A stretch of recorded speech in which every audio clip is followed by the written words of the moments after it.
Dans ce cours, nous allons voir comment ajouter des produits à la boutique Shopify. Tout d'abord, nous avons besoin du titre du produit. Il s'agit de la façon dont vous voulez que votre produit apparaisse sur votre boutique. Il peut être très court ou inclure de nombreux détails sur votre produit. Ensuite, vous devez ajouter une description du produit. Dans la description du produit, vous devez donner beaucoup de détails sur votre produit, comme la taille, les matériaux, la façon de prendre soin du produit, etc. Vous pouvez également préciser vos taxes dans la description. Pour le rendre plus clair, vous pouvez utiliser le texte en gras, des titres, modifier l'alignement du texte, etc. La section suivante est celle des médias. Dans cette section, vous devez télécharger l'image ou la vidéo du produit que vous souhaitez vendre sur la boutique Shopify. Cette image sera montrée à l'utilisateur qui visitera notre site web. Si vous pouvez ajouter plusieurs images. La section sur le prix est celle où vous ajoutez le prix du produit. Vous devez comparer le prix utilisé à des fins de négociation, mais laissons cela pour l'instant. Cochez la case « Marquer la taxe » sur un produit si vous souhaitez indiquer au client le montant de la taxe qu'il doit payer pour ce produit. Vous pouvez également indiquer le coût unitaire au client, mais, sauf si vous vendez des produits en gros, je vous recommande de ne pas le faire. La section suivante est un inventaire. La première option est une unité de stockage qui nous montre combien d'unités sont encore disponibles dans notre stock. Si l'utilisateur veut acheter des produits en gros, alors avoir une unité de stockage sera un avantage pour votre magasin.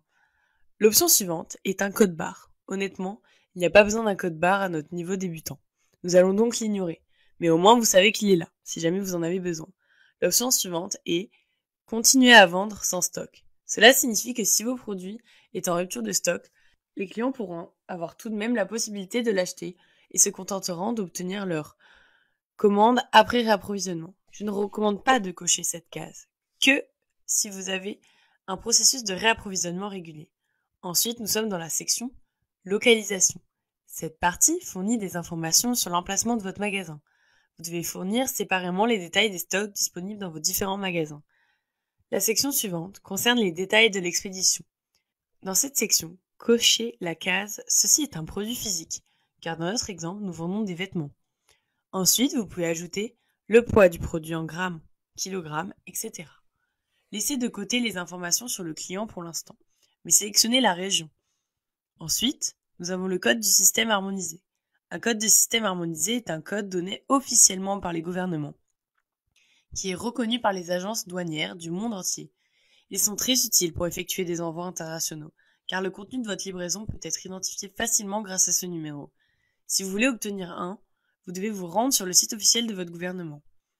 Vient ensuite la section des options. Dans cette section, vous pouvez ajouter les différentes tailles d'un produit, le cas échéant comme petit, grand, moyen, etc.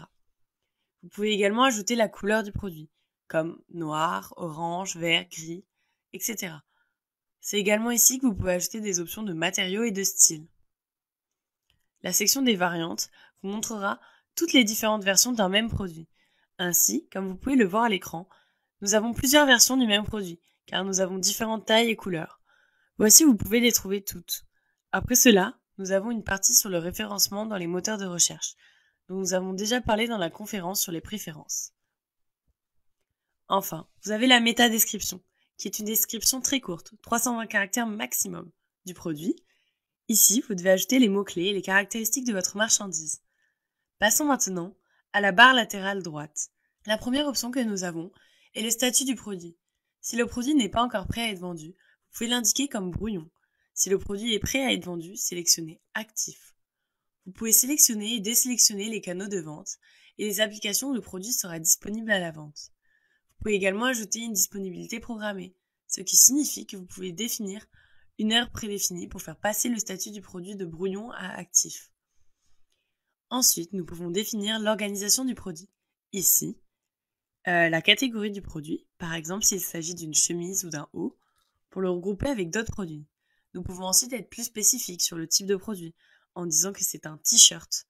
Pour le vendeur, vous devez simplement ajouter le nom du magasin. L'option suivante est la collection cochée page d'accueil, ce qui signifie que ce produit sera présenté sur notre page d'accueil. En général, les magasins placent leurs meilleures ventes ici. Vous pouvez également ajouter des étiquettes à vos produits, ce qui les reliera aux demandes des clients. Par exemple, vous pouvez ajouter que c'est une chemise noire, etc. Ok, je pense que nous avons tous les détails relatifs à notre produit. Si vous voulez modifier Les paramètres d'un produit, il suffit de le sélectionner et de cliquer sur le bouton d'action. Vous pouvez y modifier facilement le prix, la quantité, le pays, la région d'origine et le lieu. Vous pouvez également supprimer des variantes en utilisant le bouton d'action. Une fois que vous avez ajouté tous les détails de vos produits, cliquez sur le bouton Enregistrer. Comme ça, notre produit est créé.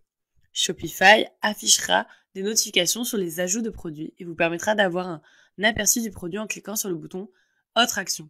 L'option d'aperçu nous montrera comment notre produit sera affiché sur notre site web pour les visiteurs. Maintenant, si vous cliquez sur les produits, vous pouvez voir tous les produits, actifs, brouillons ou archivés. Vous pouvez également avoir un aperçu de l'état du produit et de son stock disponible. Vous avez la possibilité de les filtrer selon le fournisseur du produit, étiqueter avec, le statut, etc. Vous pouvez également créer une nouvelle vue. Si vous souhaitez ajouter d'autres produits à votre magasin, il vous suffit de répéter le processus que nous avons décrit dans ce cours. Bien assez tôt, vous aurez beaucoup d'éléments disponibles pour vos clients.